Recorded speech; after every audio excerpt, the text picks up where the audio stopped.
ಕೋಡುಬಳೆ ಅಂದ್ರೆ ಅಡುಕಲೆ. ಬೆಳಗಾವಿಯ ಆರ್ಎಸ್ಎಸ್ ಸಭೆಯಲ್ಲಿ ಹುಂಡಿ ಕಳ್ಳತನ ಕೇಸ್ ಚರ್ಚೆ. ಶ್ರೀರಾಮನ ಹುಂಡಿ ಲೂಟಿಗೆ ಖದೀಮರಿಂದ ಖತರ್ನಾಕ್ ಸ್ಕೆಚ್. ಹುಂಡಿ ಕದ್ದ ಆರೋಪಿಗಳನ್ನು ಗಲ್ಲಿಗೇರಿಸಬೇಕು ಎಂದ ಕೇಜ್ರಿವಾಲ್. ಇದೆಲ್ಲವನ್ನ ನೋಡೋಣ ರಾಜಕೀಯ ನ್ಯೂಸ್ ಟಾಪ್ 9ನಲ್ಲಿ. ಬೆಳಗಾವಿ ಆನಗೋಳದ ಸಂತ ಮೀರಾ ಶಾಲೆಯಲ್ಲಿ ನಡೆದ ಆರ್ಎಸ್ಎಸ್ ವಾರ್ಷಿಕ ಸಭೆ ಮುಕ್ತಾಯ ಆಗಿದೆ. ಸಭೆಯಲ್ಲಿ ಹಲವು ವಿಚಾರಗಳ ಬಗ್ಗೆ ಚರ್ಚಿಸಲಾಗಿದೆ. ಅದರಲ್ಲೂ ಪ್ರಮುಖವಾಗಿ ರಾಮ ಮಂದಿರ ವಿಚಾರ ಚರ್ಚೆಗೆ ಬಂದಿದ್ದು ಸಭೆಯಲ್ಲಿ ವಿಷಾದ ವ್ಯಕ್ತ ಆಗಿದೆ. ಅಯೋಧ್ಯೆ ರಾಮ ಮಂದಿರ ದೇಣಿಗೆ ದುರ್ಬಳಕೆ ಬಗ್ಗೆ ಆರ್ಎಸ್ಎಸ್ ಸಭೆಯಲ್ಲಿ ಮುಖಂಡರು ವಿಷಾದ ವ್ಯಕ್ತಪಡಿಸಿದ್ದಾರೆ. ಎಸ್ಐಟಿ ಮತ್ತು ಪೊಲೀಸ್ ತನಿಖೆಯಿಂದ ಸತ್ಯ ಹೊರಬರಬೇಕು, ಇಂಥ ಘಟನೆ ಮರುಕಳಿಸದಂತೆ ಟ್ರಸ್ಟ್ ಗಮನ ಹರಿಸಬೇಕು ಅಂತ ಆಗ್ರಹಿಸಿದ್ದಾರೆ. बैठक में सभी ने श्री राम जन्मभूमि मंदिर में दान पेटी चढ़ावे की गिनती में हुई अनियमितता की घटना पर दुख व्यक्त किया तथा तीर्थ क्षेत्र न्यास के निवेदन पर चल रही एसआईटी व पुलिस कार्रवाई निर्णायक मोड़ पर पहुंचेगी यह विश्वास व्यक्त किया.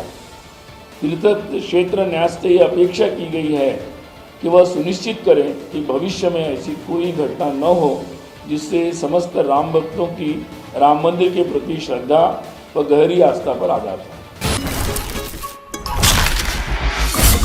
ಸಾಂಪ್ರದಾಯಿಕ ರೆಸಿಪಿ, ಮತ್ತಷ್ಟು ಬೇಕೆನಿಸುವ ರುಚಿ. ಕೋಡುಬಳೆ ಅಂದ್ರೆ ಅಡುಕಲೆ. ಅಯೋಧ್ಯೆ ರಾಮನ ಹುಂಡಿ ಕದ್ದ ಖದೀಮರ ಕಳ್ಳಾಟ ಒಂದೊಂದೇ ಬಯಲಾಗ್ತಾ ಇದೆ.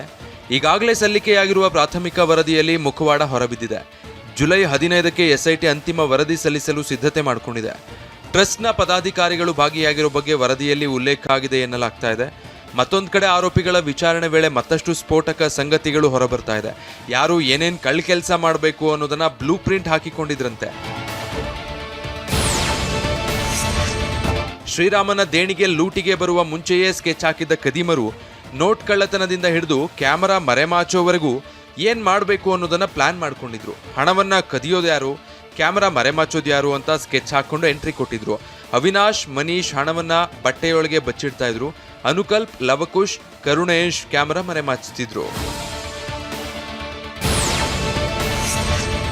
ರಾಮನ ಹುಂಡಿ ಹಣ ದರೋಡೆ ಮಾಡ್ತಾ ಇದ್ದ ಗ್ಯಾಂಗ್ ಕದ್ದ ಹಣವನ್ನ ಎಲ್ಲರೂ ಸಮಾನವಾಗಿ ಹಂಚಿಕೆ ಮಾಡ್ಕೊಳ್ತಾ ಇದ್ರು ಅನ್ನೋದು ಆರೋಪಿಗಳ ವಿಚಾರಣೆಯ ವೇಳೆ ಗೊತ್ತಾಗಿದೆ. ಕ್ಯಾಮರಾದಲ್ಲಿ ಹೆಚ್ಚು ಬಾರಿ ಅವಿನಾಶ್ ಕಳ್ಳತನ ಮಾಡಿರೋ ದೃಶ್ಯ ಸೆರೆಯಾಗಿದೆ. ಒಟ್ಟು 40 ದಿನದಲ್ಲಿ 70 ಬಾರಿ ಆರೋಪಿಗಳು ಕಾಣಿಕೆ ದೋಚಿರೋದು ಸಿಸಿ ಕ್ಯಾಮೆರಾದಲ್ಲಿ ಸೆರೆಯಾಗಿದೆ. ಎಸ್ಐಟಿ ಅಧಿಕಾರಿಗಳು ಹಾಗೂ ಉತ್ತರ ಪ್ರದೇಶದ ಪೊಲೀಸರು ಆರೋಪಿಗಳ ಜನ್ಮ ಜಾಲಾಡ್ತಿದ್ದಾರೆ. ಅಯೋಧ್ಯೆಯಲ್ಲಿ ಜುಲೈ 22ರಂದು ಟ್ರಸ್ಟ್ನ 2ನೇ ಸಭೆ ನಡೆಯಲಿದೆ. ಹೊಸ ಪ್ರಧಾನ ಕಾರ್ಯದರ್ಶಿ ಮತ್ತು ಸಿಇಒ ನೇಮಕ, ಟ್ರಸ್ಟ್ನಲ್ಲಿ ಖಾಲಿ ಇರುವ ಹುದ್ದೆಗಳಿಗೂ ನೇಮಕಾತಿ ಚರ್ಚೆಯಾಗಲಿದೆ. ವಿವಿಧ ಸಮಿತಿಗಳ ಪುನರ್ರಚನೆ, ಕಾಣಿಕೆ ಎಣಿಕೆ ಪ್ರಕ್ರಿಯೆಯನ್ನು ಪಾರದರ್ಶಕತೆಗೆ ತರೋದು, ಹೊಸದಾಗಿ ಕಾಣಿಕೆ ಎಣಿಸುವವರ ನೇಮಕಾತಿ ಫೈನಲ್ ಆಗೋ ಸಾಧ್ಯತೆ ಇದೆ. ರಾಮ ಮಂದಿರದಲ್ಲಿ ಕಾಣಿಕೆ ಕದ್ದಿರೋ ಆರೋಪಿಗಳನ್ನು ಗಲ್ಲಿಗೇರಿಸಬೇಕು ಅಂತ ದೆಹಲಿ ಮಾಜಿ ಸಿಎಂ ಅರವಿಂದ್ ಕೇಜ್ರಿವಾಲ್ ಆಗ್ರಹಿಸಿದ್ದಾರೆ. ರಾಷ್ಟ್ರವ್ಯಾಪಿ ಸಹಿ ಸಂಗ್ರಹ ಅಭಿಯಾನ ಆರಂಭಿಸಿದ್ದಾರೆ. ದೇಶಾದ್ಯಂತ ಹನುಮಾನ್ ಚಾಲಿಸಾ ಪಠಣ ಆಯೋಜಿಸಿ ಜನರನ್ನು ಆಹ್ವಾನಿಸಿ ಅಲ್ಲಿ ಸಹಿ ಪಡೆಯುವಂತೆ ಕರೆ ನೀಡಿದ್ದಾರೆ. ಇದೇ ವೇಳೆ ನೊಂದ ರಾಮಭಕ್ತ ಎಂದು ನಮೂದಿಸಿ ಪ್ರಧಾನಿ ಮೋದಿಗೂ ಪತ್ರ ಬರೆದಿದ್ದಾರೆ.